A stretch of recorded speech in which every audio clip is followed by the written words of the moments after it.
Welcome, everybody, to another edition of Let's Be Frank About Sports. I'm your host, Frank Gino. The regular season matchup between the New York Knicks and Brooklyn Nets has wrapped up, and it was the Brooklyn Nets that came out on top.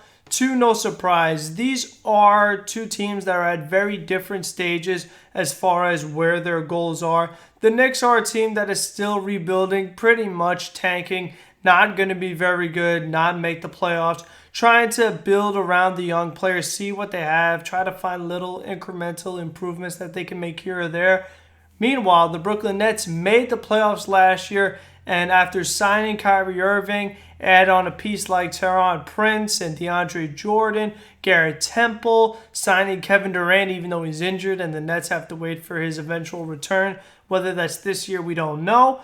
But still, the Nets are looking to get further than the first round of the playoffs this season. So, this is going to be a tall task for the Knicks. You don't expect the Knicks to win many games. So far, they are 0-2. But they were in both these games, and this game was a lot closer than you thought it was going to be. And at one point, the Nets were up by 19 points and cruising. Then all of a sudden, the Knicks made a really nice comeback, and they were getting it from a lot of different areas. You saw Kevin Knox hit some three-pointers, which was really important because this is a guy who was a top 10 draft pick for the Knicks, obviously a lottery pick, someone that the Knicks had pretty high hopes for. Did not have a great rookie season, but it was good to see, in this game on the road going up against your New York rival, that Kevin Knox was able to hit some three-pointers late. I do think that's an encouraging sign for him. We also saw Wayne Ellington hit some three-pointers in this game.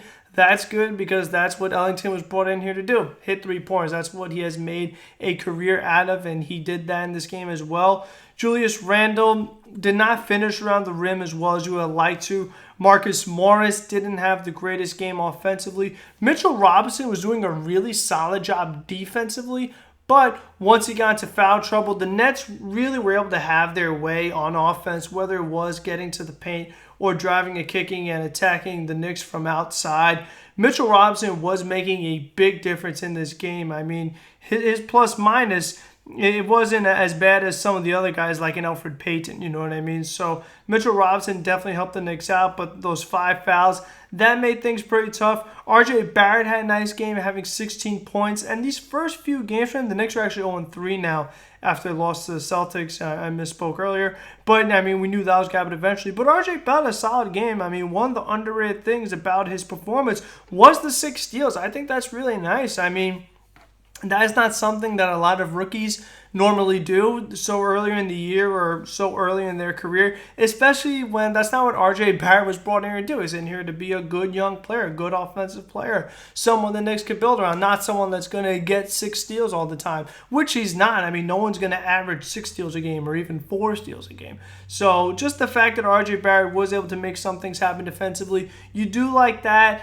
What's interesting for the Knicks, and it's the most important thing, you wonder, all right, well, the Knicks are in rebuild mode. They're not going to make the playoffs. What is the big thing that they're missing? And still, it is point guard. And the Knicks have tried so many different guys, but they have not been able to find that marquee franchise point guard. And in basketball, that is the number one thing. You have got to have a good point guard to build your offense around, to really get everything going. He's the quarterback of your team pretty much, and we know how important quarterbacks are in the NFL. That's the same thing with point guards, and the Nets have definitely made that a point of emphasis, and it is why the Nets are a playoff team and a good team, because now they have Kyrie Irving, a multi-all-star point guard, all NBA caliber, NBA champion, rookie of the year. There's a lot of accolades for Kyrie Irving. And last year they had D'Angelo Russell, who also ended up being an all-star, and the Nets made the playoffs. So you see the importance of having a good point guard. And the Brooklyn Nets are actually at a luxury. One of my favorite things about this team is the fact that they have Spencer Dinwiddie off the bench. And Dinwiddie is another solid point guard. And another big player for the Brooklyn Nets is Caris LeVert. Because the thing about having Kyrie, Dinwiddie, and LeVert on the court all at once is that, number one, you could play them together, which can't always be said. There are some players that work better together than others. Even though they may be your best 5 players, you can't necessarily always play them together because the position redundancy, do they fit well? But the Nets are able to do that. And one of the things they could do is have multiple ball handlers at the same time. And that makes them much tougher to defend. And not a lot of teams could say that. There are not a lot of teams that have three guys that they could put out there that could all, handle the ball, attack the basket, set things up for teammates, and score for themselves. That's definitely a luxury that the Nets have. And it's big that they have Spencer Dinwiddie coming off the bench, because when Kyrie Irving comes off, you could just plug in Dinwiddie and you're still getting some offensive production. You're still getting points. Another thing that a lot of teams cannot say, when they take their star point guard out, not many teams have another point guard that they could put in and still be a successful, cohesive unit and still be able to put up points, extend leads, keep leads, get back into games. Spencer Dinwiddie definitely provides a lot for this team, and keeping him and Karis LeVert healthy are going to be big, because both of them had some injuries last year and they didn't get to fully develop and have, as big of a season as they could have, but you're hoping that this time they'll be better. And one of the big things for me watching the Nets in these first couple of games has been the style of play. And Kyrie Irving, he had a great, amazing debut for the Nets, scoring the 50 points in his first game as a member of the Brooklyn Nets. That was really nice. Had a lot of assists, no turnovers. Really good game for Kyrie. But what I didn't like was that, the game went to overtime, and down the stretch, there was a lot of no-pass possessions. A lot of times where Kyrie Irving would just take the ball, dribble it up, and shoot it. Now, that is Kyrie's play style. Kyrie Irving is a shoot-first point guard because he is a scoring point guard. He's not really a facilitating point guard. He can, but the thing that he does best is score.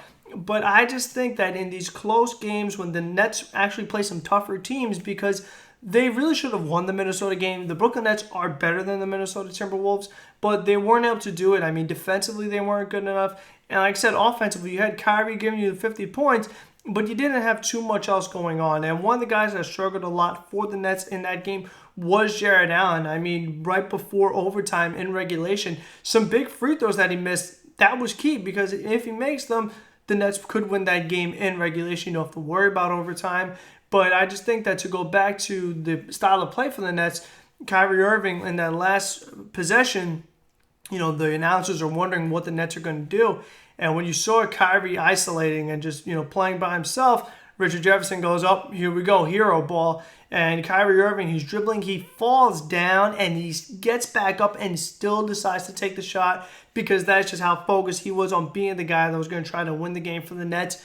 It almost went in, but it didn't. And even in this game against the Knicks, Kyrie Irving was taking a lot of, no pass possessions. He was the one taking the shots, and he did make them. He made a huge three-pointer, very reminiscent of the three-pointer that he hit in the NBA Finals against the Golden State Warriors when he was a member of the Cavaliers, and they beat the Warriors. It looked just like it, right wing, step back three, beautiful swish. But I just, sometimes it goes in like it did against the Knicks, but then sometimes it doesn't, like it was against the Timberwolves. And if I'm Kenny Atkinson, I try to find more plays that down the stretch of these games, late in games, close games, I try to find different ways to generate offense, and I try to find a more team-oriented way of doing it. And that was one of the things that the Nets did really well last season. What helped get them to the playoffs was the team style of play that they had. And, things definitely are different having Kyrie Irving running the show instead of D'Angelo Russell. And D'Angelo, he definitely took way too many heat check shots, too many three-pointers off the dribble, no pass possessions, and we definitely saw way too many of that from D'Angelo. But still, we saw the Nets play more like a team, and I just think that, running more plays like a pick and roll for a Jared Allen or a DeAndre Jordan, whoever is the center, maybe having Spencer Dinwiddie attack and then kick it to Kyrie, or having Karis LeVert attack, or having LeVert cut to the basket. There's so many different plays that you could run in basketball. I just think that eventually teams really are going to catch on. And I wonder that, as the Nets play more games, if they find themselves in more situations like this, what play are they going to go to? Because if teams are scouting and they keep saying that, like, okay, well, we know that if it's close and it's the end of the game, they're just going to do some hero ball with Kyrie Irving. Kyrie's going to jack up some crazy jump shot, and that's all we have to play for. That's the only thing that we have to scheme for. And if teams start to double and try to trap Kyrie late in games, will he have the trust to kick it to a Joe Harris? kick it to Prince or LeVert or Dinwiddie or whoever else is out there with him, Garrett Temple. Will he be willing to pass the ball, and then will those guys be able to make these game-winning shots, these big shots late? Like I said, Kyrie hit the shot late against the Knicks, but he was able to hit against the Timberwolves. And when the Nets play the Sixers, or they play the Celtics, or the Bucks, or the Clippers, or the Lakers, some of these better teams, what are they going to play like? I think that's something that is really fascinating. But one of the big things for the Nets going forward, the center position, that's something they definitely have got to figure out, because Jared Allen is not going to get it done. I mean, even when Kevin Durant does come back, and you hope that you get, most of the original Kevin Durant, the MVP caliber, one of the best players in basketball, scoring machine, could do a lot of different things, even defensively. I mean, in your small ball lineup, you could play Kevin Durant as one of your bigs, and he could protect the rim against a smaller lineup on the opposing side. So, he could rebound the ball, he could pass. I mean, Kevin Durant could do it all, and he could score from anywhere on the court. But what are the Nets going to do at center? Because one of the things about Jared Allen is that he could protect the rim pretty well. He blocks plenty of shots. He blocked the rim a little bit in this game, but he'll get you a couple rebounds. Offensively, he doesn't have much. He'll hit you his occasional jump shot, but for the most part, he doesn't really have an offensive game. You can't give Allen the ball and say, here, go get us a bucket. But the fact that he doesn't space the floor, which is really crucial in the modern NBA, that is the way they play, spread out. A lot of times you can see a 5-out offense where everybody's behind the three-point line, everybody's shooting threes. That's something that Milwaukee does really well. You see Brook Lopez, former net guy, used to be a back-to-the-basket post player. Now he's a guy who shoots a lot of threes. Jared Allen does not do that. And then late in games, you could just foul him and then have him go to the free throw line. Or even if, let's just say that the Nets did decide to run some pick and rolls, Kyrie and Allen or Dinwiddie and Allen, and they try to, play it to trap the guard, make him get it to the big. And when Allen gets the ball, just hack him and see if he can make those free throws late. That's a problem. So you're saying to yourself, okay, well, Jared Allen is the only center on this team. The Nets just signed DeAndre Jordan. This is a guy that's been an all-star in the past. He just played with the Knicks. He still has some left in the tank. Could get you the putbacks, could protect the rim, play defense. He'll get you some rebounds. He'll do some alley-oop dunks, which he did in this game against the Knicks. He had some nice alley-oops. But what is DeAndre Jordan's biggest weaknesses? Outside shooting and free throw shooting. So that is a problem for the Nets. If their two centers have the same exact strengths and weaknesses, that's not good, because no matter who you put out there, you're going to run into the same problem, because even if you do a pick and roll with Kyrie Irving and DeAndre Jordan, once DeAndre gets the ball, they foul him, make him go to the free throw line. And is DeAndre Jordan going to hit clutch free throws? Probably not. I mean, in a couple games here or there, he will do it. He has done it. But that is not a sustainable formula that you want to do going forward. So for the Nets, one of the things that they have to try to target during this season are stretch big.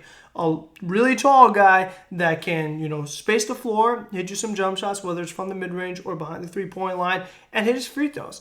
That's something that is really important late in games. And if he could defend the rim a little bit, rebound, play some defense, that would be nice. It's hard to get all of that in at once, but I definitely think that's something that the Nets are going to have to do. And, you have to figure out, is Prince a starting player? Because you have Kyrie Irving, you have Kevin Durant, and then next to Kyrie, you could start Karis LeVert. I think, that's perfectly okay. It's actually really advantageous, because then teams can't really key as much on Kyrie and Kevin Durant, because they have to accommodate for Karis LeVert. Because, like I said, he's a guy that can handle the ball himself. He could score on his own. He doesn't need someone to create a shot for him. He could just do it himself. And another guy that could even start next to him is Joe Harris. I think that a lineup of Kyrie Irving, Joe Harris, Karis LeVert, Kevin Durant, and DeAndre Jordan is a really solid five, because with Joe Harris, you have somebody that could space the floor, and that is so important when you have star players on the court, because it makes it a lot harder to double. You don't want to double Kyrie Irving or Kevin Durant when you have a guy that could be a 47% three-point shooter, which Joe Harris was last year, a knockdown shooter that they could just kick to if you double. And that also creates so many more possibilities offensively. It makes a pick and roll with with Kyrie and DeAndre, a lot harder to stop. You could use Karis LeVert as some of the attacks, and then he could kick out to Kyrie, Durant, and Harris, all guys that can knock down the three ball. So you definitely have a really nice starting lineup right there. And then when you take into consideration the bench that has Kyrie Irving and that has Garrett Temple, and whether it's Jordan or Allen, whoever you decide to start, I do think eventually the Nets maybe should start DeAndre Jordan because he has more experience. And I believe at the current stage of their careers, DeAndre Jordan is a little better than Jared Allen. I have more faith in DeAndre Jordan. I've seen him play well more than I've seen Allen play well, and he just hasn't been good so far in these first couple of games. And that's a little concerning because he's getting, not that old, but he's been in the league a few years now, so you're hoping to see, more development out of him, more improvement. That's something really important. You want to see these young guys get better. I mean, Kirchis, he was playing a little bit. He really shouldn't because he got, in trouble with domestic violence. But the league didn't do much about it. He's still a member of the Nets, so you're still allowed to use him, which Brooklyn has done. But one of the guys that's going to be a little interesting to follow is Wilson Chandler once his suspension ends. I mean, this is a guy who's been in the league a long time. He's bounced around a little bit. But Wilson Chandler, I mean, he's got a solid frame. He could do a lot of different things on the basketball court. He could defend multiple positions. He could hit some occasional three-pointers. He could create of his own offense a little bit. He's older now, but he still provides value. And if he's going to come off the bench, that's a really nice bench piece as well. So if you have one of those bigs I talked about between Allen and Jordan, and you have Dinwiddie, and you have Temple, and you have Kirchis, you have Wilson Chandler, that's a bench that's giving you points. That's really important. And like that lineup that I talked about, for now, Prince is going to have to fill in until Durant comes back. Maybe you could start Wilson Chandler and bring Prince off the bench. I don't think that really helps you much. Prince is probably a better player. And the Nets just signed him to a long-term deal, which I thought was really fascinating, doing it so early where Prince hasn't spent much time as a member of the Brooklyn Nets. But he is someone that has improved as his career has gone on. I mean, compared to when he started in Atlanta, his three-point percentage wasn't very good. But it has improved, and we've seen Prince jacking up a lot of three-pointers so far as a member of the Brooklyn Nets. And in this game against the Knicks, he went 3 for 7, so 42%. That's very solid. And Joe Harris was 3 of 5. Kyrie was 2 of 8. And Dinwiddie was 2 of 7. I don't like Dinwiddie taking all those shots. I mean, that's way too many threes for him. I personally like Dinwiddie when, like I say, he's attacking the basket. He's forcing the defense to make a decision. And he's freeing up things for other players. Whether he's getting the alley-oops to DeAndre Jordan or freeing up Garrett Temple on the outside for a shot. I think Dinwiddie is at his best when he is attacking. I mean, that is my personal belief.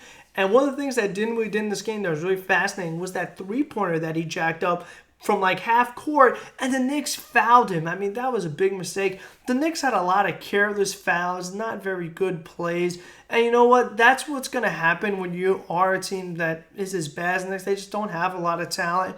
And it's going to be curious to see what happens with David Fizdale going forward. Personally, I like him as a coach. I think that he can coach a winning team, but I think he needs the talent first.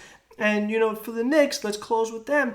They just have to figure out the point guard situation. They have got to try different things. They signed Elfrid Payton in the offseason, but Payton, he got some triple-doubles last year, consecutive triple-doubles. Not something that many people can do unless you're a Russell Westbrook. So Elfrid Payton, he could do multiple things on the court. He could pass. He could score a little bit. He could rebound. He had 4 rebounds in this game. Only played the 24 minutes. Not a great shooter. Not the best assist man as far as orchestrating an offense. He's not great at that. But, I mean, he can do a little bit of stuff, here or there. So you want to see what he turns out to be. R.J. Barrett, they made him play point guard in the first game against San Antonio, which I don't like. That is not Barrett's position. Barrett is a wing player, and I try to, develop him as a wing player and see what he turns out to be. And then Dennis Smith, he only played 4 minutes this game, did not look very good. Frank Ntilikina didn't play at all. So these are all different point guards, and you think Emmanuel Mudiay was on this team, and the Knicks have tried so many different point guards, and they still have not found the guy. They have not found somebody who works, and you know what? There are a lot of good point guards in this league, but here's the thing.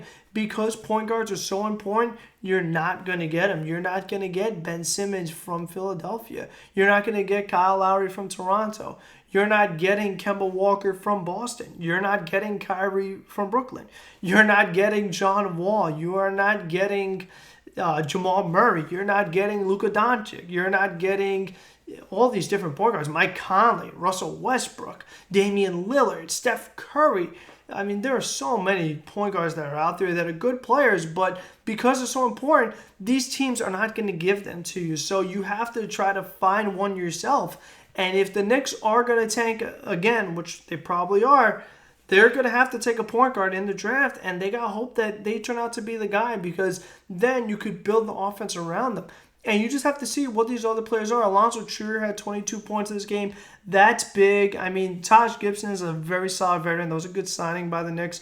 But you just want to see what Kevin Knox, and he had 16 points in this game. And it is good that Barrett had 16, and Knox had 16, and Trier had 22.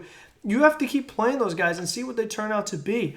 One of the interesting things for the Knicks this year, and Mitchell Robinson, he's a really solid big. I mean, that's a player that I want to say you could build around, but he's definitely someone that you can have on your team going forward and try to turn into a winning team. Mitchell Robinson could definitely be a part of that. That was a very good find for the Knicks, later in the draft. Not a lottery pick, not even a first-round pick. So that was definitely a really good selection.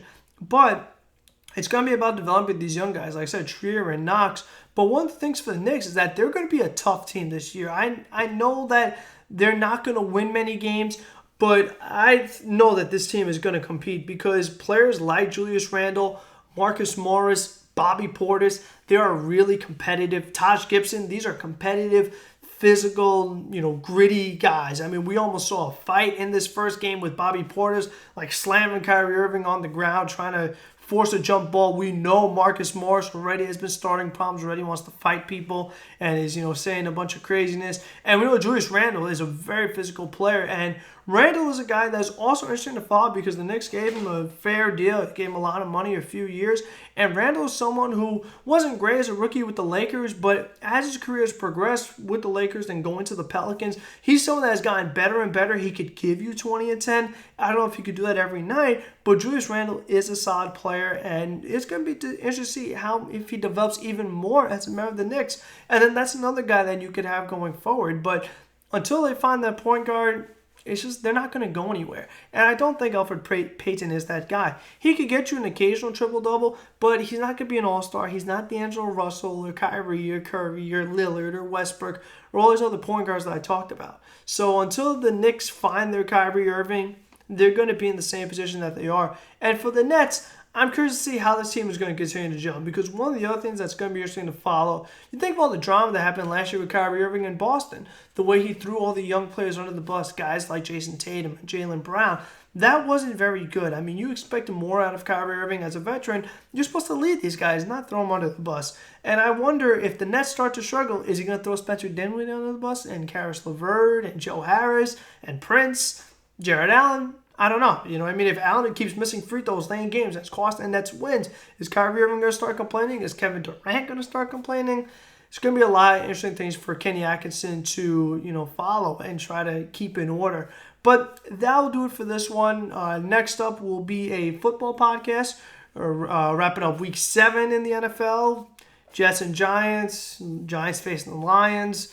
We'll see how that goes. World Series podcast will be coming once the World Series wraps up. And then next Nets game, we'll have a podcast about that as well. So if you want to keep up with all these different videos that are coming out, subscribe, leave a like if you did like this video. Comment on some feedback. What do you think about the Nets and how the team is currently constructed? And for the Knicks, what can they do about their situation and what point guards could they possibly try to get? Maybe some veterans that are out there that they could try to find lightning in a bottle. Make a trade for Chris Paul with Oklahoma City. That's not a good idea at all. But still, just, a lot of different things that they could try. But until the next one, have a good one, everybody.